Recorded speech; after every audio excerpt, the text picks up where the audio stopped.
Oke, selamat pagi semuanya. Pagi. Oke, Pagi. yang ada di sekolah, yang ada di rumah ya. Sekali lagi, selamat pagi semuanya. Pagi. Oke, semangat ya semuanya di pagi hari ini. Dan sebelum kita mulai belajar, sebelum kita mulai pembelajaran di hari ini, kita semua mau duduk diam, kita semua mau mendengarkan renungan firman Tuhan, semuanya dalam sikap menghormati Tuhan. Yuk, kita lipat tangannya, kita tutup matanya, kita mau berdoa ya.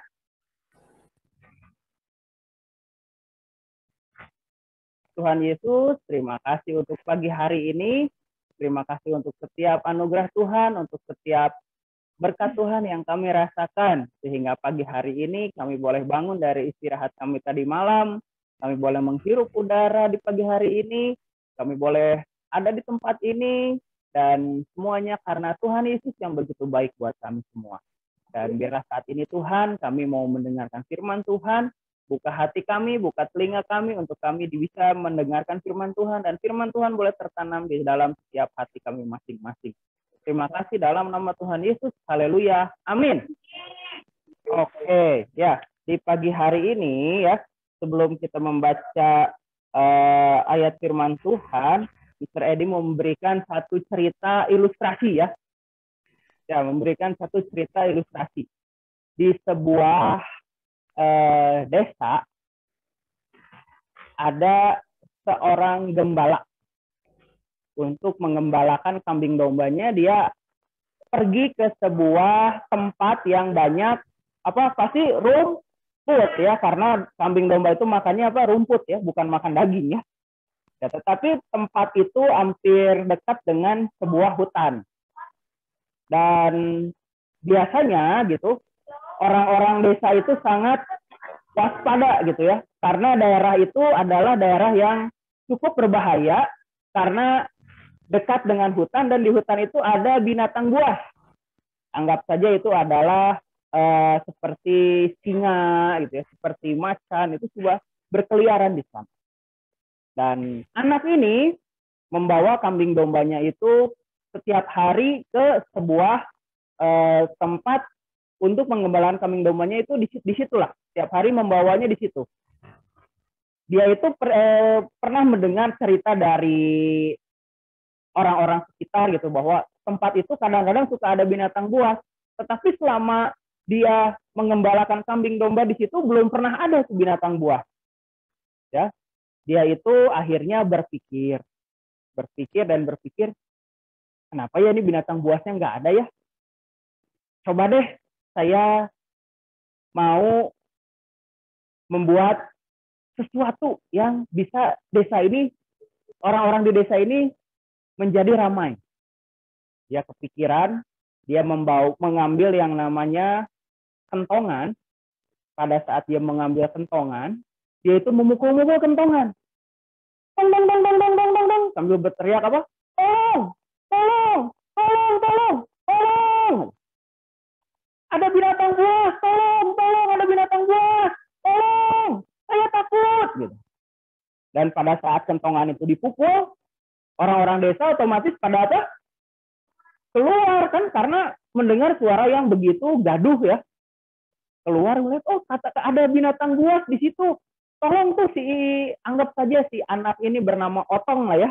Si Otong itu mau diterkam sama binatang buas, dan binatang-binatangnya mau diterkam sama binatang buas. Mereka akhirnya beramai-ramai datang ke tempat itu, dan setelah beramai-ramai datang ke tempat itu, ternyata apakah ada binatang buasnya? Dan si Otong malah ketawa-ketawa. Oh, ketipu semuanya. Ternyata nggak ada binatang buasnya. Ternyata ini ampuh ya kentongannya ya, membuat orang-orang desa itu banyak keluar. Si Otong mah ya ngerjain gitu kan. Nah, besoknya dia mengambil lagi kentongan itu dan sama memukul lagi. Tolong ada binatang buas, tolong. Dan penduduk desa itu akhirnya keluar lagi. Tetapi si Otongnya bilang apa? Dua kali ketipu. Besoknya sama begitu lagi. Yang ketiga kali orang-orang desa itu sama keluar juga dan ketipu lagi. Ketiga kali ketipu. Suatu saat, pada saat si Otongnya ini menggembalakan kambing domba di tempat itu, ternyata betul pada suatu saat si binatang buas ini keluar dari hutan.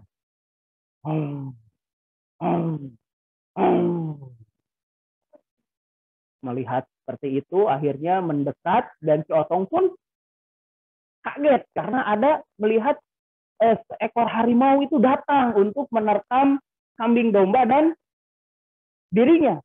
Dan pada saat itu si Otong memukul-mukul lagi kentongan, tolong, tolong, beneran ini binatang buas, tolong. Pada saat itu si penduduk desa keluar atau enggak? Iya, penduduk desa itu nggak mau keluar. Kenapa nggak mau keluar? Ngapain keluar? Waktu itu aja kita ramai-ramai keluar dikira ada binatang buas, ternyata bohong. 2 kali, bohong. Yang ketiga kali, bohong. Ini pasti bohong lagi lah. Itu mah akal-akalannya siapa? Si Otong, supaya kita ramai-ramai lagi keluar. Tetapi yang ketiga ini, yang terakhir ini betul gitu, binatang buas itu ada dan akhirnya si binatang buas itu menerkam kambing domba yang dipelihara atau yang digembalakan sama si Otong ini. Ya, dan semua orang jadi nggak percaya lagi sama si Otong. Ya, dari ilustrasi atau dari cerita ini kita bisa mengambil sesuatu hikmat gitu ya, bahwa di dalam kita hidup, di dalam kita berinteraksi dengan teman-teman, di dalam kita setidaknya bergaul dengan teman-teman, kita sekolah, kita di rumah gitu ya. Jangan kita mengeluarkan satu perkataan yang bisa membuat orang lain tidak percaya, alias kita jangan selalu berbohong. Kenapa jangan selalu berbohong? Karena kalau misalnya kita terus-terusan berbohong, yang pertama ya betul, dosa. Yang kedua, orang-orang itu tidak akan ada yang percaya lagi sama kita. Ya, seperti cerita tadi, seperti ilustrasi yang tadi ya. Orang-orang juga nggak akan percaya sama si Otong ya, walaupun itu betul. Si Otong itu diperhadapkan dengan binatang buas, tetapi karena dia sering berbohong, sering ngerjain orang-orang kampung tuh ya, sering ngerjain orang-orang desa, akhirnya orang-orang desa nggak percaya lagi. Ya, jadi saat ini kita anak-anak semua, baik itu anak-anak yang di tempat ini, baik itu yang di rumah, dan baik itu Mr. Edi, jangan suka atau jangan pernah melakukan tindakan yang tidak baik, yaitu berbohong. Karena suatu saat kalau kita bohong lagi, iya, nanti ada orang yang nggak akan percaya lagi. Misalnya kalau Mr. Edi sering bohong ya, terus Mr. Edi bilang sesuatu ke Mr. Ariel nggak akan percaya gitu. Mr. Edi mah suka bohong, ngapain dipercaya? Enak nggak digituin? Enak? Nggak akan enak dong. Ya, karena kita juga pasti akan kekurangan teman nggak percaya, guru-guru juga nggak percaya, orang tua nanti juga nggak percaya, saudara-saudara nggak percaya. Siapa yang mau percaya kalau kita menjadi anak-anak yang suka bohong? Ya, dari cerita itu atau dari ilustrasi tadi kita baca ayat firman Tuhan ya di dalam Amsal 18 ayat yang ke-21. Ya, Amsal 18 ayat yang ke-21 bunyinya, hidup dan mati dikuasai lidah. Siapa suka menggemakannya, ia akan memakan buahnya. Sekali lagi ya, Mister bacain ya. Amsal 18 ayat 21. Hidup dan mati dikuasai lidah. Siapa suka menggemakannya akan memakan buahnya. Ya, jadi dari ayat firman Tuhan ini dikatakan bahwa kita ini, hidup kita ini dikuasai oleh yang namanya apa? Lidah. Punya lidah ya semua di sini ya. Ya. Dan kalau dibilang di sini juga, siapa suka menggemakannya, ia akan memakan buahnya. Jadi kalau dikatakan orang ini suka bohong gitu ya, orang ini suka mengatakan sesuatu yang gak benar, dia juga akan memakan buahnya. Jadi orang-orang di sekitarnya juga pasti gak akan percaya gitu.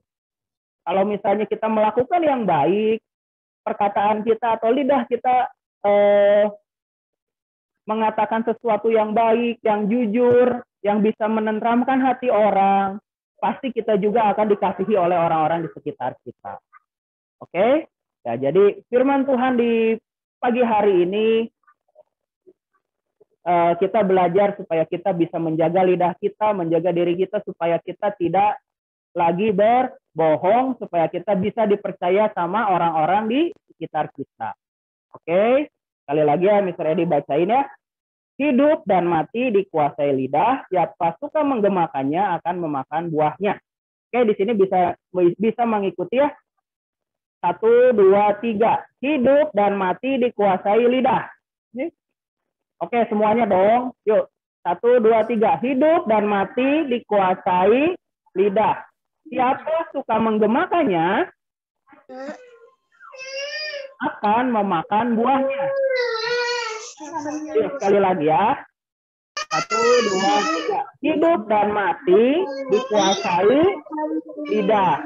Siapa suka menggemakannya akan memakan buahnya. Oke, yuk sama-sama kita tundukkan kepala. Kita mau berdoa ya. Tuhan Yesus, biarlah pada saat pagi hari ini kami boleh diingatkan kembali supaya kami menjadi anak-anak yang baik, anak-anak yang tidak suka berbohong. Ampuni kami Tuhan kalau misalnya kami suka berbohong, kami suka melakukan atau mengatakan sesuatu yang gak benar. Biarlah saat ini Tuhan, kami meminta ampun di hadapan Tuhan. Tuhan Yesus yang selalu pimpin kami, Tuhan Yesus yang selalu ajar kami supaya kami menjadi anak-anak yang selalu dengar-dengaran, anak-anak yang selalu patuh sama Tuhan Yesus, patuh sama orang tua, patuh sama guru-guru, dan kami menjadi anak-anak yang dipercaya oleh semua orang.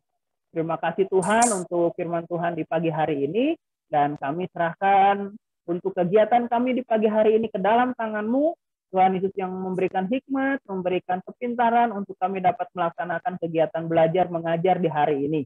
Terima kasih di dalam nama Tuhan Yesus. Haleluya. Amin. Oke, terima kasih semuanya. Tuhan Yesus memberkati. Dadah.